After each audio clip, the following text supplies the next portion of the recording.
What's good, everybody? Welcome to the Bliss Life. This is Jat. It is the 31st of March, 10 p.m. And the reason why I'm doing this video today is to just really, be real with everybody about Palantir and Palantir's SPAC investments. I've been doing a series called the Bliss Life Score, where I would evaluate the different types of SPAC investments that Palantir has done. And many times my gut feeling was, why would Palantir invest in this company? Of course, it's there's a lot of quote unquote lottery ticket opportunities, but at the same time, you ask yourself, like, is it really an opportunity, or is it just a quick buck? And one of the things I found out recently was, look, I didn't find out because I'm working all the time. I'm not retired or something, but on Twitter, I saw a good Mr. TJ Evans, and he mentioned how both of Palantir's SPAC investments, which is WEJO and Faraday Future, both of them flopped, and recently announced that they have to revisit their audited financial statements that have been posted online. And I was kind of like shocked by it, because if you're going public, if you're going public, it's like, okay, two things. Normally when you go public, right, through a typical process of an IPO, the amount of due diligence that's done, the paperwork, the audit firms, everybody that's involved, like everybody has their hands in that process, and it's super expensive, super time consuming. The people involved, from internal controls to financial reporting to the audit committee, all of that is super stretched out, complex process. But as you know, with SPACs just, they're a private company, and SPACs are just publicly traded zombie companies that are suddenly now funded by a few investors that take over. And what they do is they just do a reverse takeover, and then they take that private company, and the private company suddenly does a reverse takeover and suddenly becomes public through an exchange of shares and financial instruments.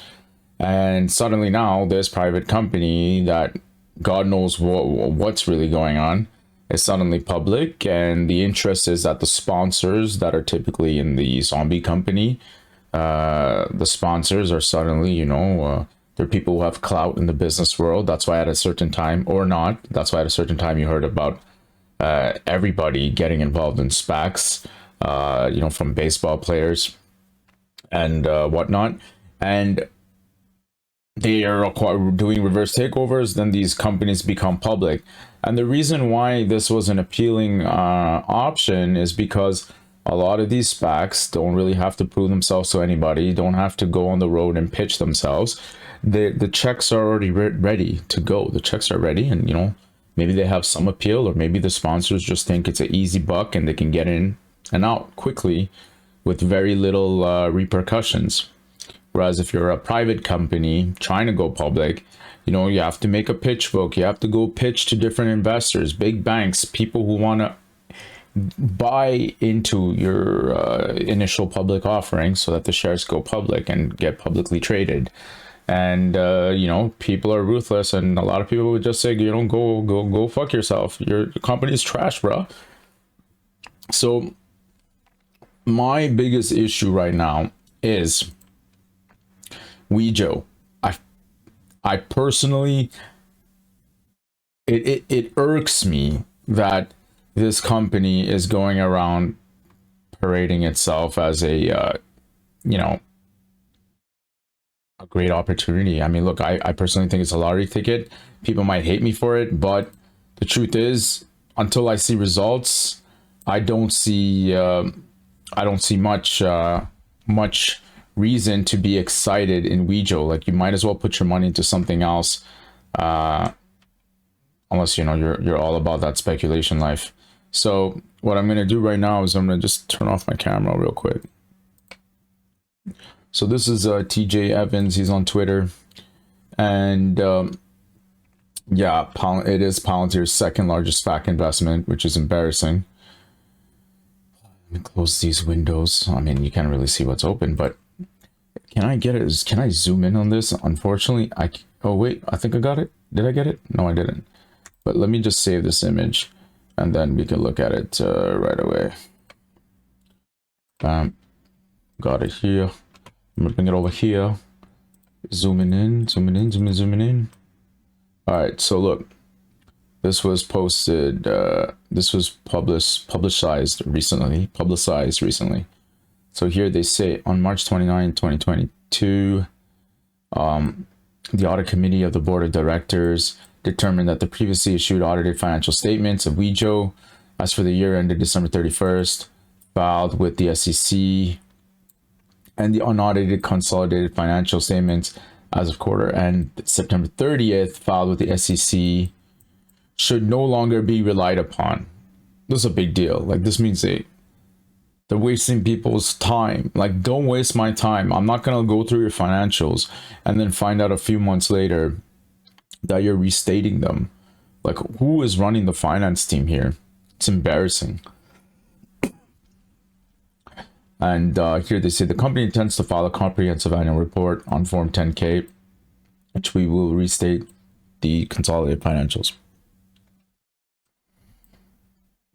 The comprehensive annual report will also restate the financial statements as of March 31st, 2021, June 30th, 2021, which were included in our initial registration statements.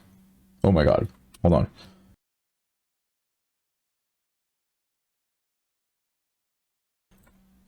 All right, so they're restating everything. And then they say, during the review of the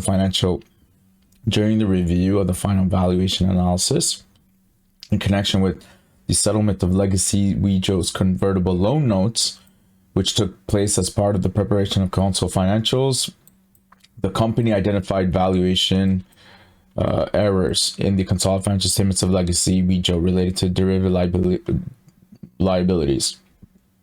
Okay. As a consequence, the legacy WEJO's ordinary shares were affected, blah, blah, blah. The restatement is not expected to have an impact on revenue loss from operations, cash, and net cash used in ops, or the company's GAAP non-measure adjusted EBITDA. All this to say, you'll never see this happen to a company that's going public in the traditional way. You would see this in companies going through SPACs, and you know, that's not it. You know, that's not the only thing that I would say is hilarious. Where he posted something else too. Oh, look at his face. Okay, so he posted FFIE. Yeah, that's it. So he shared something about FFIE. Where's this thing? Yeah, so another SPAC update, this time for Faraday Future, the dumpster fire. I mean, he says dumpster fire, but I say another man's trash is another man's treasure.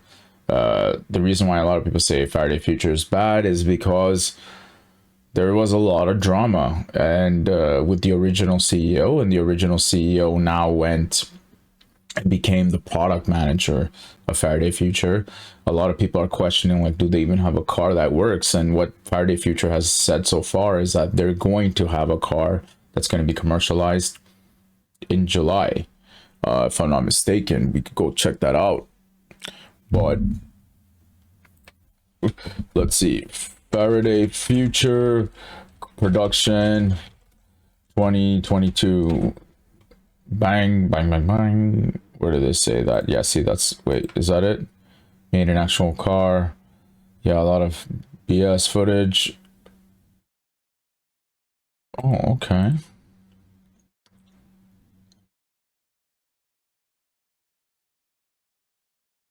in the third quarter. Yeah, okay, so the last time I checked it was summer, now it's become third quarter. So here they say electric crossover is still on the way, but the EV world has changed dramatically. It has been a while, the F9 blah blah blah. Yo, so look, 2018, this car was going on since 2018, and we're going to be in the third quarter of 2022. I wouldn't be surprised if it goes to, you know, 2023. But yeah, so they're behind schedule, like big time. But they said that they're going to bring this car out and it's going to be commercialized. Production intent vehicle. This iteration is the closest to the F99 production model we've seen to date, said Matt Tall, VP of manufacturing at FF.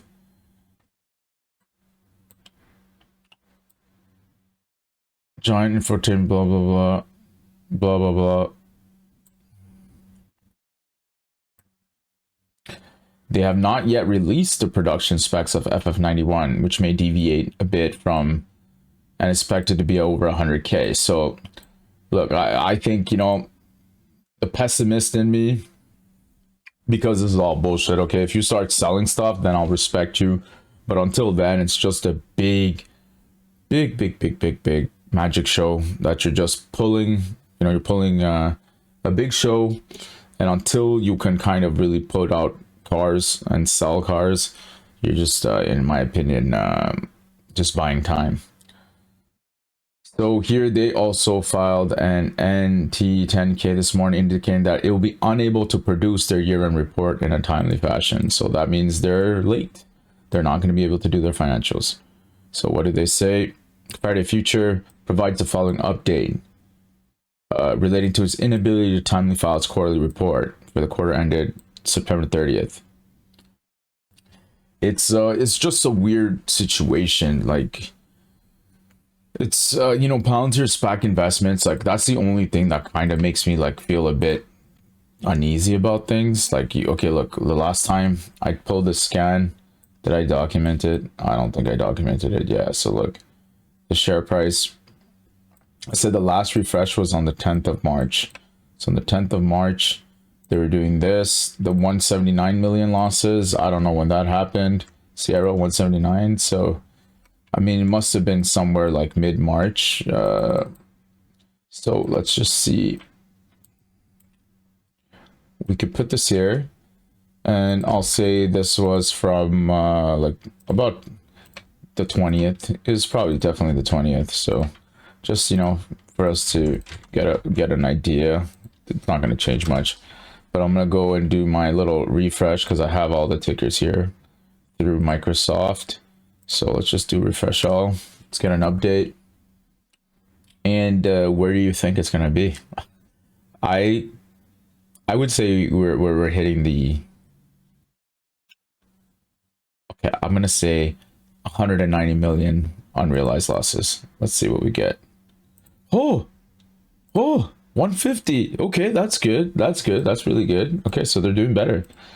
That's amazing. Okay, I'm such a pessimist. My God. But okay, so 31 March is the last time I refreshed this for future purposes. And in here, where's our friend Faraday Future? $12 million unrealized loss. We have a $12 million unrealized loss on Faraday Future. So all this to say, like, let's see what TJ Evans continues with. He says, FFIE never filed their Q3 due to an ongoing investigation, subsequent shakeup. Or C-suite. And their monetary obligation to Palantir is unknown. Is it? Yeah, 46 years, unknown. All right. NASDAQ has accepted the company's plan to ameliorate these issues and has previously granted FFIE until May 22 to file these documents, although face a penalty of being delisted. And then here, okay, sorry guys, I'm going because this is boiling water to keep me awake. So yeah, so it looks like, I mean, Jackson obviously saying the smart things, you know. Shouldn't Palantir distance itself from this train wreck? Absolutely. So there's some issues there. Why am I so zoomed in? God. Okay, so Let's see what's going on in the Twitterverse for Palantir. Let's just look at this up because it's been a minute. Latest. Show me the latest. I'm sure your friends Palantir. Okay, nope. All hedges in place. I don't expect the market crater. But these charts, I love how people just can do fortune telling from charts. Well, Palantir is too. If you don't mind, what increased your conviction too high? Is it because the valuation became attractive? Who's he talking to? Okay, whatever.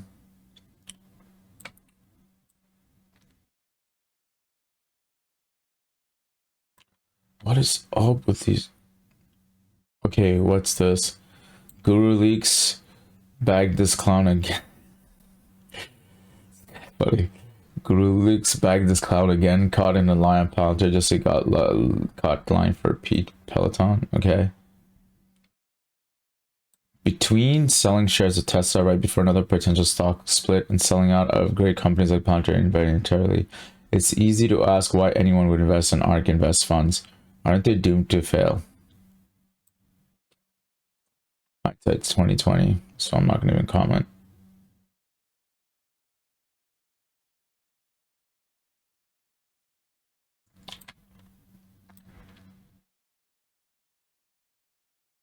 All right, not a lot going on, but a big thing that happened was I knew that Palantir announced something about a federal crew, a new board of directors for to deal with the federal government. Let's see, I'm sure it's gonna come up.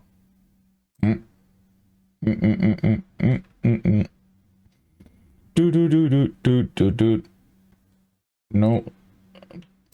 Let me type federal and it'll probably give me a better answer. There you go. I saw another page though. It was like a lot more interesting.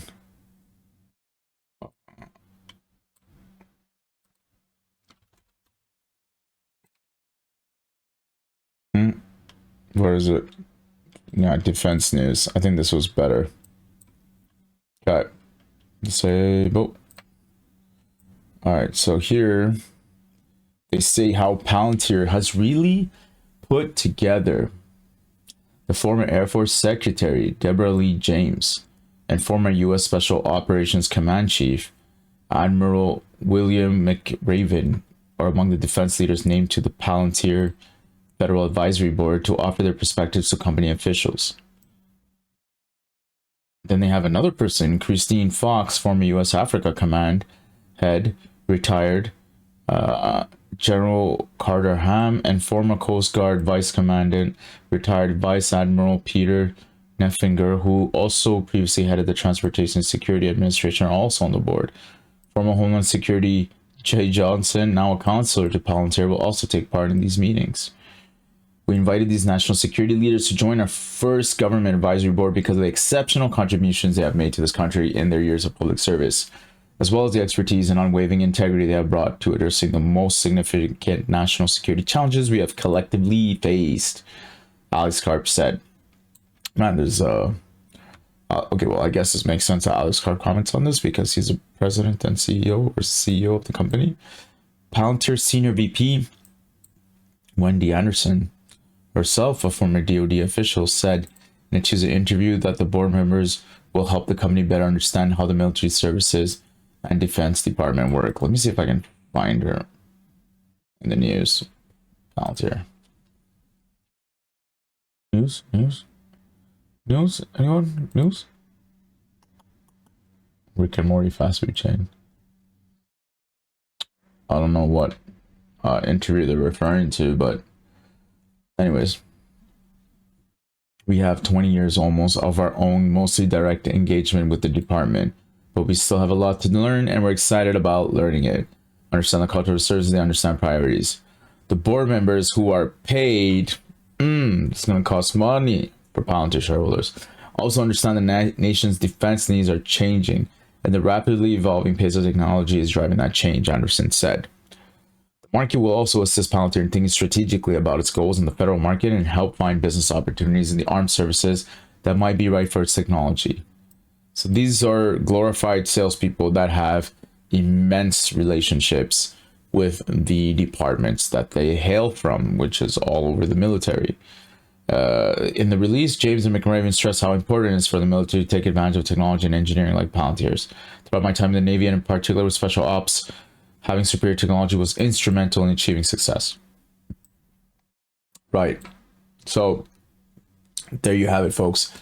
This is going to be a team of competent and highly connected individuals that are going to do their magic to help Palantir land deals. What do I think about this? I think given their expertise and their niche relationships, you know, sometimes you can't lobby your way. You can't throw money at a door that doesn't want to open to you. But for these gentlemen and, you know, these distinguished leaders, you know, women and men, if they call, people will pick up because of their sacrifice, because of their experience, and because of their know-how. And you can't get some salesperson to do this. And you can't just try to wine and dine your way into this. These people are going to be instrumental in making introductions, in getting buy-in, in making the pitch, and convincing people that Palantir is worth considering for such and such efforts.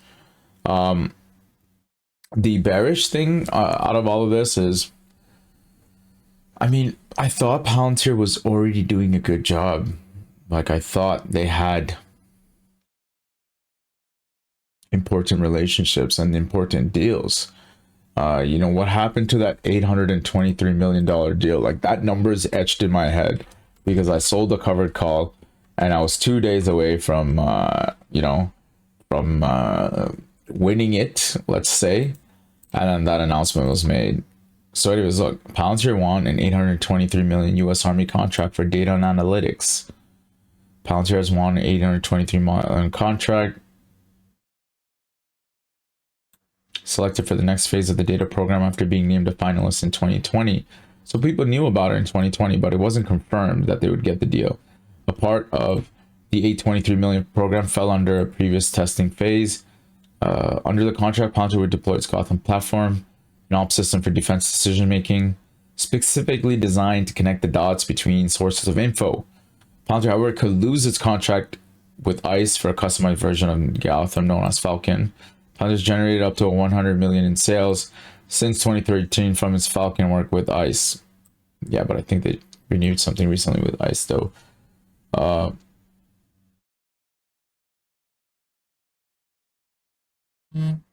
Anyways, so, you know, when you see these type of headlines, right, you would wonder, like, is it because Palantir, and this goes back to the pitch that Shyam Sankar or Alex Karp have said in the past on a variety of calls, they would say, we're a drop in the bucket of the total defense spend. Like, we are a drop. You know, you think $823 million is a lot, but, you know, look at U.S. defense budget. It's $773 billion.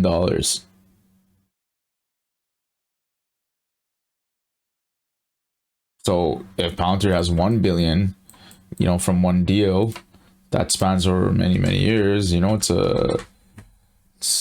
nothing. You know, it's not even, is it 1%? Yeah, no, it's not even 1%. It's 0.12%. So there you have it, folks. So when you look at deals like that and you see, oh, well, why is Palantir spending money? It's because I think Palantir feels that it can get more money. There's 773 billion in spend there. How much do they use for software?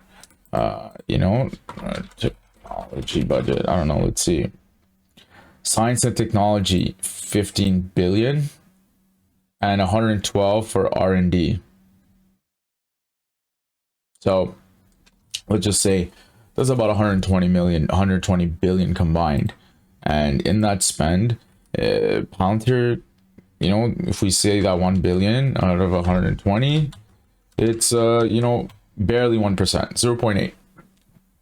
Anyways, look, this is all fluff, but you get my point. Like, they're trying to get more of a footing, and with the relationships that they have with these you know, accomplished individuals from a variety of chains, you know, Air Force Secretary Deborah Lee, former U.S. Special Ops Command, former Deputy Secretary of Defense, former U.S. Africa Command, former Coast Guard Vice Commandant, former Homeland Secretary. Like, this is a lot of important and distinguished people who have very distinguished careers and very good relationships. You know, they were the head of ops. You know, the guys, you know, everyone working in the support functions, whether it's IT, finance, HR, whatever, they're supporting operations, they're supporting these leaders, and all of these leaders are supporting, obviously, the president and, you know, the United States government and its people. So it's key that you have these great people to bring you there. I just realized my camera's kind of small, but yeah, so you know, Palantir, there's a lot going on these past few weeks. I've been checking my emails. Nothing crazy has happened yet. The other day, you know, Akshay Swaminathan, I think was his name, he posted a LinkedIn interview. I went live during the LinkedIn lunch hour when he was doing that. It was a very technical thing, but it was okay. You know, I thought it was a decent thing, but I'm glad to hear that he was saying that there was going to be more in the future, and Palantir is going to continue doing this outreach effort, which I think is very important. So that's all I'm going to have to say today about Palantir. I think it's 10:30 right now, so I'm probably going to do a bit more research on Palantir's SPAC investments, the other ones. There's so many to cover, but yeah, I think that's it. Well, while I was just wrapping up, I just realized that there was some news about Lilium, so let me just look this up. In Palantir, and it was in Europe, I think, that they got that they're gonna start flying for real, like for real, or they're so close to getting permits to fly. Oh, these assholes! Oh my god! I knew it! I knew it! I knew it! God damn it! Okay, so, you know, I've always said in my Lilium view, my Lilium videos, like, check this out. When I did my Lilium SPAC thing, these guys said, yeah, we're gonna be killing it. Our revenues are gonna be at the billions of dollars very soon. And that's what they said in the presentation. So in the presentation, they did say that, you know, they're going to need more money, and commercial revenues are supposed to start in 2024, 2025. And they're expecting to have triple-digit revenues, you know, I mean, billion, like multi-million-dollar revenues. But where was it? Can I find the press? Did I put the link to it? Yeah, well, look, this was my point. Like, revenues are far away in 2024, 2025. And when we say revenues, I'm talking about actually selling their services, you know, doing what they say they're going to do. And, you know, here they say path to certification. This was put in June, last June. Did they give themselves a timeline? If they did, it would have been stupid, because they'd be shooting themselves in the foot. But where they did give themselves a timeline is in the financials. God, these so annoying. This is why I hate. God, I hate being a bad vibe, but this is why I can't stand these clowns and their presentations. Okay, look, check this out. I think it was in this. Let me see if I can find it. 2021 budget on track. Listing on NASDAQ. Yeah, whatever. Somewhere here they put.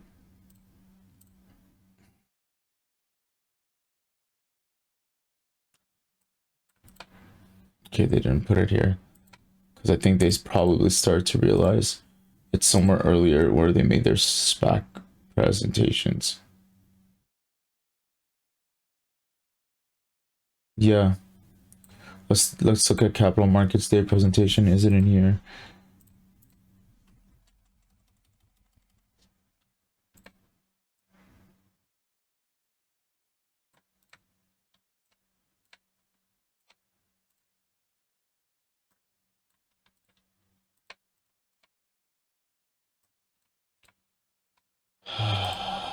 Status today.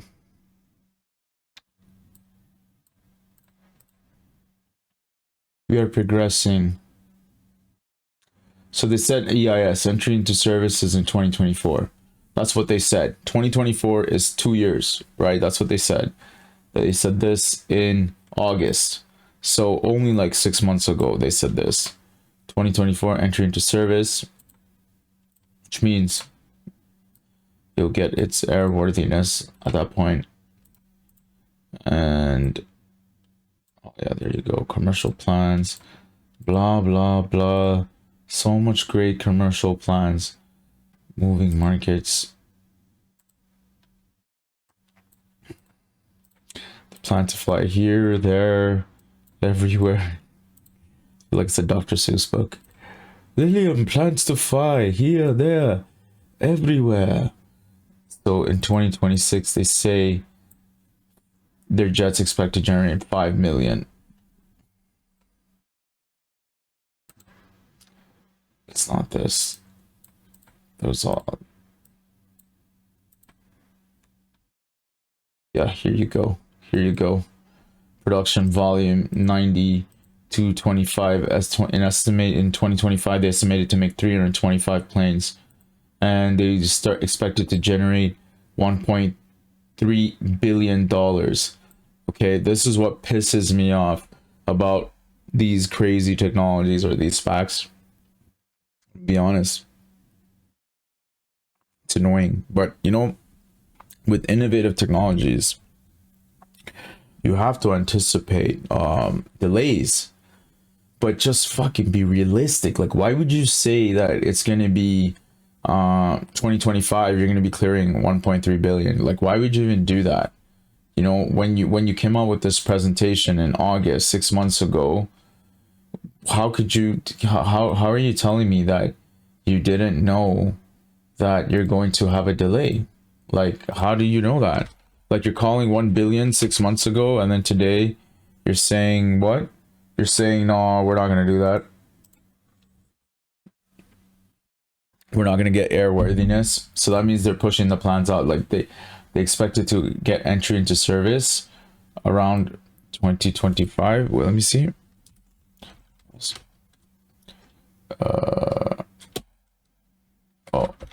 Entry into service. Expected entry into service.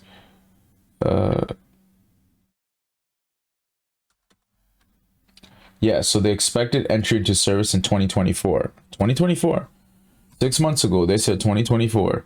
And they're going to be making 1.3 billion in 2025.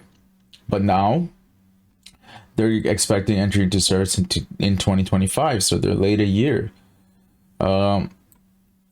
Which is like, it's okay. Like, I get it. It's super complicated technology, but I mean, the SPACs are like, come on, my guy, because SPACs are like, this is where people say, like, you're invested for the long term. Like, Palantir is speculating for the long term. It's just, I hope these SPACs can actually make it there. Like, you know, it sounds great on paper when you say, yeah, I'm investing A, B, C, D in whatever companies, right? But you say you're investing whatever you're investing, and then you say, don't worry, we're getting deals for equivalent or more value for Palantir Foundry. Truth is, these guys are now going to be entering into service in 2025. It was supposed to be 2024, and then in 2025 they're going to generate 1.3 billion, but now it's 2025 that they're going to go entry into service, and then the billions that they think they're going to make is might be in 2026. So this stretches out the timeline, and when we say stretch out the timeline, it means there's going to be a higher more pressure on cash, and they're going to have to go to market again for cash, maybe multiple times for cash. And are they eventually, when they're cash strapped, they're going to say, oh, screw Foundry, forget it, we don't need it anymore? And then Palantir doesn't get its investment back, it doesn't recoup its investment. that's a big question, you know, and we don't know the fine details. We don't know if Palantir, when entering into this deal, said that if you don't buy the service, then you need to pay us back our original cost investment. If they did, that would be great. But they didn't, then Palantir is flushing money, right? Like they're flushing money down the drain. Like, let's look at this. In my summary here that I put, we see that the Faraday Future, 25 million, no product. Lilium, $41 million, no product. Both of these don't have products that are commercialized. And WEJO, 35 million. Absolute trash company, in my opinion, because I just lost all kinds of respect for them just because they talk so much shit about how they have billions of data doing this, that, and the other, but their final take-home revenues was $1 million. $1 million. You've been in business since 2013, and you're talking about all these data points, and you're doing so many great things, and you only took home $1 million. And then on top of that, you're talking about M&A. It just turned me off. Like it turned me off big time, and that's why. You know, I'm not making this up. Like, I'll show you where I saw it. Like, look at this. Accelerating growth through targeted acquisitions. What? Why are you even going there? This is ridiculous. Somebody who let this go out is, in my opinion, just doesn't have the I don't know, the sensitivity to realize how stupid this looks. You're making 1 million revenues and you're talking about doing M&A. And you know, I don't think, if you can't even grow your own business by yourself, when you have billions of data points, like, what makes you think M&A is going to help? Like, I don't know, it just feels wrong to me. It doesn't feel authentic. And you know, some of you might say, well, Palantir is investing in SPACs and getting them to enter into deals. And the truth is, that is different, just because Palantir is investing into SPACs where it generally owns less than 1% or a fraction of the percent. So everybody who's buying Palantir services, it's the other shareholders that are largely contributing to purchasing these Palantir services. So everybody agreed that it does offer some value, and the introduction was happened through a SPAC investment, and Palantir has a lot to win by these SPAC investments delivering on what they say they're going to do. It's all up in the air. Maybe they won't, and they'll just crash and burn. But anyways, like, when I look at this, you know, WEJO's just a shake my head experience. So, you know, WEJO 35 million. So, you know, these guys, I would say even WEJO has no product because they're just full of hot air right now. So we got Faraday, Lilium, and WEJO that are potentially $100 million that Palantir invested in, and you know, they don't have any products yet, like anything concrete. Like Lilium, at least they have a tangible prototype, but I'm not an engineer, but I've read people questioning the ability of these planes being commercialized and getting to where they have to go. It's a wonderful idea, and I think it's going to do a lot for the world if it does get commercialized. So I'm 100% rooting for them. Faraday Future as well. You know, a lot of people are hating on them for pushing production from 2018 to 2022. It was summer 2022. I'm so sure it was summer 2022, and now it's being set 2022 Q3. So okay, so nothing there. And WEJO, I mean, look, I'm rooting for WEJO with their billions and billions of data points, but saying these dumb numbers and stressing that out 1,000 times on whoever's willing to listen to you when your revenues are $1 million, that's just embarrassing. Like, don't even go on TV, don't even do anything. Like, just execute, let your results speak for itself. I mean, that's my opinion, but I mean, you know, what do I know? You know, I'm here just wasting my time on YouTube, right? Instead of pitching something about billions and billions and trillions and getting people to invest. So that's all I have to say. I've been rambling on a bit. Like, today's content, I just started it without any real purpose. I'm just talking the talk. I'm just being real with you guys about what I'm thinking about Palantir, what's been going on. The stock itself, the stock price itself, I see that it's starting to recover a little bit. I have been adding to my positions. I've been buying long-term leaps. So in 2024, I think I bought leaps at the $30 strike price, the $27 strike price, and the $22 strike price, if I'm not mistaken. But you know, I'm not in a rush. I'm DCing always. I also saw the video of name escapes me, but this famous YouTuber who's just tired of this shit, like on YouTube, where people are hating on him, and you know, he's like, I don't need to do this. Like, I make good money in real life. I don't need this crap. And I kind of like resonated with that. You know, the truth is, I work full time. Like, I have a great job. I don't need to be doing YouTube. I do YouTube because I think it's I add value to the community, to the people who are really doing like seeking the truth or seeking knowledge. I want to be able to give that to you because there's so much fluff out there, and I feel like a lot of YouTubers, there could be two types. There's geniuses who get up, are organized, who are putting in the work, and there's those who fake it till they make it, and you know, they have no expertise. They shouldn't even be talking on about financial instruments, but you know, they have that they can do it because they're good at what they do. And I respect both type of YouTubers, but when people are putting their money into stuff and they're going to be losing that hard-earned money because they worked 40 hours and suddenly that money's gone, or have his money gone, I think in those types of situations, people should be cautious and be like, okay, you know, this YouTuber is not giving me financial advice. He's just spitting out some facts. It could be right, he could be wrong, but I like what he's saying, and I'm going to go dig up further and try to figure out things myself. That's what I want people to do. And the Bliss Life channel, honestly, I don't even know who's going to watch this, who's going to listen to it. Like, I only have like 400 something subscribers, but I have a pretty good community here that are very engaged when it comes to Palantir. But all I want all of you guys to take is, you know, seek that knowledge, get that knowledge, and make your own decisions. Don't let people influence you. And that's key to everything when it comes to finance. You know, when you go to see a banker and the banker's trying to pitch you mutual funds or some other type of financial instrument, you know, get the knowledge that you need, get the info, and then go home, sit on it, decide what you want to do. Like, that's the best way to do anything. Don't ever feel pressure to jump into anything because everybody's doing it. Like, that's not the smartest thing to do.